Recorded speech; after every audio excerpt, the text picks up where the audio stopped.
സംസ്ഥാനത്തോട് കേന്ദ്രം കടുത്ത സാമ്പത്തിക അവഗണന കാട്ടുന്നുവെന്ന രൂക്ഷമായ വിമർശനമാണ് ബജറ്റ് അവതരിപ്പിച്ച് മന്ത്രി കെ എൻ ബാലഗോപാൽ നടത്തിയത്. കേന്ദ്രം വരിഞ്ഞു മുറുക്കിയിട്ടും കേരളം പിടിച്ചു നിന്നെന്ന് മന്ത്രി പറഞ്ഞു. സർക്കാരിന്റെ ചെലവുകൾ കുറച്ചും തനത് വരുമാനം കൂട്ടിയുമാണ് കേരളം പ്രതിരോധ കോട്ട തീർത്തതെന്നും കെ എൻ ബാലഗോപാൽ പറഞ്ഞു.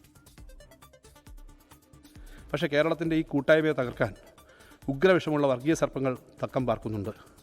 കേരളീയ ജീവിതത്തിന്റെ സ്വച്ഛതയിലേക്ക് വിഷം പകരാൻ അവർ പലവരും ശ്രമിച്ചിട്ടുണ്ട്. രാഷ്ട്രീയ വിമർശനങ്ങൾ ഉയർത്തിയാണ് കെ എൻ ബാലഗോപാൽ ബജറ്റ് അവതരണത്തിന് തുടക്കമിട്ടത്. കേന്ദ്ര സർക്കാരിന്റെ രൂക്ഷ വിമർശനം. സാമ്പത്തികമായി സംസ്ഥാനത്തെ കേന്ദ്രം ശ്വാസം മുട്ടിക്കുന്നുവെന്ന് മന്ത്രി. നേരത്തെ നിശ്ചയിച്ച വായ്പാ പരിധി വെട്ടിക്കുറച്ചും അർഹമായ കുടിശ്ശികകൾ നിഷേധിച്ചും ഈ സർക്കാരിനെ അവസാന ഭാഗത്തിൽ ശ്വാസം മുട്ടിക്കാൻ കേന്ദ്ര ശ്രമം നടത്തുന്നുണ്ട്. അവ പക്ഷേ താൽക്കാലികമാണ്. കേന്ദ്രം വരിഞ്ഞു മുറുക്കിയിട്ടും കേരളം എങ്ങനെ പിടിച്ചുനിന്നു എന്നത് പരമരഹസ്യമാണെന്ന് മന്ത്രി.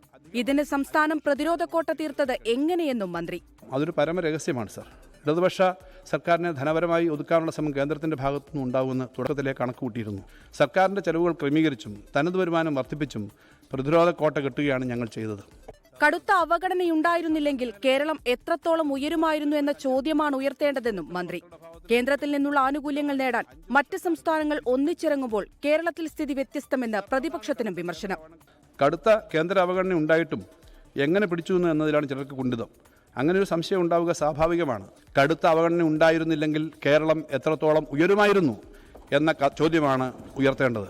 സംസ്ഥാനങ്ങളുടെ സാമ്പത്തിക അവകാശങ്ങൾക്ക് മേലുള്ള കേന്ദ്രത്തിന്റെ കടന്നുകയറ്റത്തിനെതിരെ ഇനിയുള്ള നാളുകളിൽ പോരാടണമെന്നും ബജറ്റ് അവതരിപ്പിച്ച മന്ത്രി പറഞ്ഞു. 24 തിരുവനന്തപുരം. ലോകത്തെവിടെയായാലും ഏത് സമയത്തും 24 വാർത്തകളും ഓഗ്മെന്റഡ് റിയാലിറ്റി പാക്കേജുകളും എക്സ്പ്ലെയിനറുകളും വിശദമായി കാണാൻ ഞങ്ങളുടെ യൂട്യൂബ് ചാനൽ നിങ്ങൾക്ക് സബ്സ്ക്രൈബ് ചെയ്യാം.